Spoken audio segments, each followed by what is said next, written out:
Hey everyone, good evening. Hope you all are doing good. Today we will study food web as well as flow of energy in an ecosystem. Okay, so let's start with food webs. What are food webs? Food web is an interlinkage of food chain. ठीक है?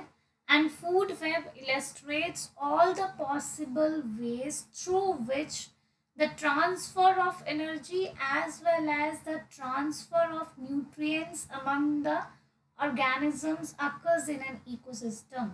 ठीक है? Whereas food chain traces only one pathway of the food.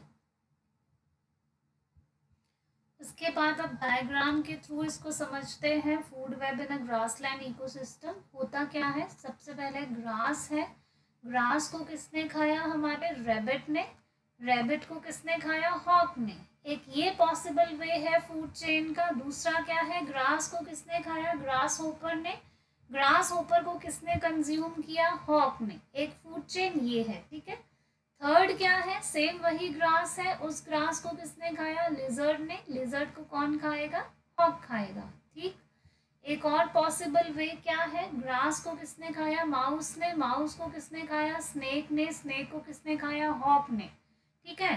तो यहाँ पे हम देख रहे हैं कि डिफरेंट डिफरेंट फूड चेन्स है वो आपस में इंटरकनेक्टेड है और इंटरकनेक्ट होकर इन्होंने एक नेटवर्क लाइक स्ट्रक्चर बना दिया है, एक वेब लाइक स्ट्रक्चर बना दिया है जिसको हमने क्या बोल दिया? Food web.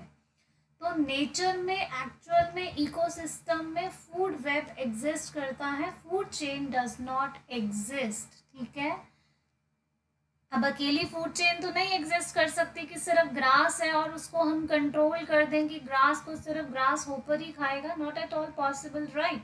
ग्रास को ग्रास होपर भी खाएगा, ग्रास को रैबिट भी कंज्यूम कर सकता है, ग्रास को माउस भी कंज्यूम करेगा, ग्रास को लिजर्ड भी करेगी.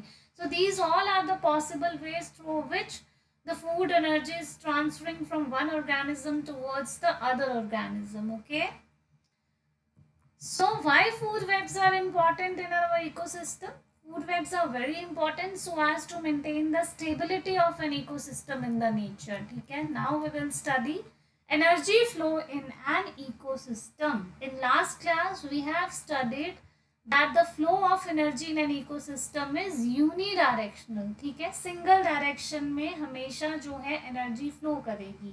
मीन्स कहाँ से कहाँ की तरफ को जाएगी? प्रोड्यूसर से हर्बीवोर्स की तरफ को जाएगी. The reverse is not possible. What is the reverse? Herbivores towards the producers, which is not possible. Okay. So the behavior of energy is described by the two laws of thermodynamics. ठीक है. First law of thermodynamics, which is also known as the law of conservation of energy, and the second law of thermodynamics, also known as the law of entropy. So we know that first law of thermodynamics states that energy can neither be created nor be transformed nor be destroyed, but it can be transformed from one form of energy into the another form. ठीक है. For example, light है. Light is a form of energy. It can be transformed into work, heat, potential energy depending upon the situation. Requirement क्या है? Conditions क्या है? ठीक है. But इसमें से कोई भी फॉर्म ऐसी नहीं है जो कि क्या हो जाए? डिस्ट्रॉय हो जाए. ठीक है. And the second law of thermodynamics states that on the transformation of energy from one kind to another kind, there is always an increase in entropy. Entropy means randomness. ठीक है. And decrease in the amount of useful energy. For example, heat in a hot object will spontaneously tend to become dispersed into the cooler surroundings. एक hot object है, उसको बहुत ज़्यादा आपने heat कर दिया. ठीक है. उसके बाद हॉट हो गया ऑब्जेक्ट. उसने आपने क्या किया? उसको साइड में रख दिया अपने सराउंडिंग में. तो क्या होता है सराउंडिंग में? ठंडा कैसे होता है? वो उसने अपनी हीट को कहाँ पे डिस्पर्स कर दिया? सराउंडिंग में. तभी क्या हो गया? वो ठंडा हो गया. तो this is the example of second law of thermodynamics. Now जो हमारा एनर्जी मॉडल है इकोसिस्टम में, इट इज वाई शेप्ड और two channel energy flow model, and These models are given by E.P. Udom in 1983.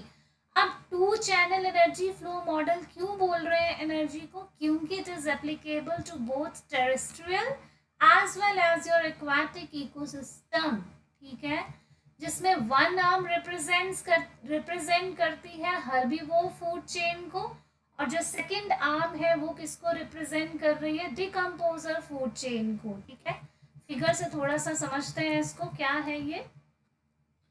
सन से हमारी sunlight आई, sunlight को किसने capture किया? सन से प्लांट्स ने, ठीक है। प्लांट्स को एज अ फूड किसने कंज्यूम किया? देयर आर टू पॉसिबिलिटीज, या तो हर्बीवोर्स ने उसको कंज्यूम किया, फर्स्ट पॉसिबिलिटी, ठीक है।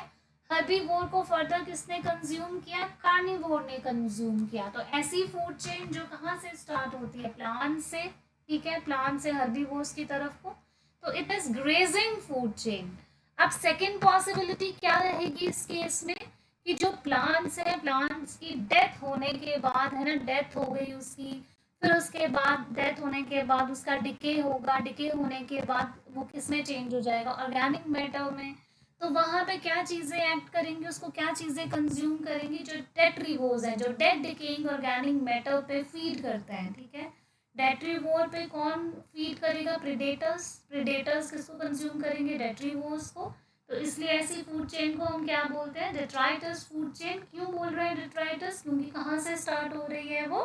डेट्राइटस से, डेड डिकेइंग ऑर्गेनिक मैटर से, डेट्रीवोर से स्टार्ट हो रही है, इसलिए हमने उसको बोल दिया डेट्राइटस फूड चेन। अब हमने इसको टू वे चैनल क्यों बोला वो हमने देख लिया। वन आर्म रिप्रेजेंट कर दिया हर्बीवोर को, सेकेंड आर्म रिप्रेजेंट करती है डेट्रीवोर्स को, या हम बोलते हैं एक आर्म है टेरेस्ट्रियल के लिए, एक है हमारे एक्वाटिक के लिए। अब वाई शेप क्यों बोल रहे हैं? क्योंकि शेप से ही हमें पता चल रहा है, थोड़ा सा ध्यान से इसको देखोगे तो वाई शेप की एक शेप बन रही है, वाई शेप बन रही है, इसलिए हम इसको क्या बोल देते हैं? वाई शेप एनर्जी मॉडल, ठीक है। कार्निवोर से स्टार्ट होके हर्बीवोर्स, ठीक है, एक नीचे की तरफ लाइन है, तो ये कौन सा स्ट्रक्चर? वाई की तरह एक स्ट्रक्चर बना रहा है, तो इसलिए हम इसको क्या बोल रहे हैं? वाई शेप एनर्जी मॉडल, ठीक है। मेन चीज इसमें क्या आती है, इंपॉर्टेंट चीज, कि जो हमारा एनर्जी फ्लो मॉडल है वो क्या है? यूनिवर्सल मॉडल है। यूनिवर्सल मॉडल क्यों है? क्योंकि वो यूनिवर्सल लेवल पे एप्लीकेबल है, ठीक है, applicable to any living component, whether it is a plant, animal, individual or population. So that's why it is known as universal model. Okay. So this is all about your food web and flow of energy in an ecosystem, ठीक है। Next class में अब हम पढ़ेंगे जो हमारा energy pyramids है, plus pyramids of number, pyramids of biomass, और हमारा जो 10% लॉ है, ठीक है, वो पढ़ेंगे। क्या है 10% लॉ, किसने दिया है, क्या बोलता है 10% लॉ। होप आज के लेक्चर में जो हमने किया है एनर्जी फ्लो और फूड वेब वो आपको समझ आया है। In case of any doubt do let me know in the comment section, right? Okay then bye, have a good day.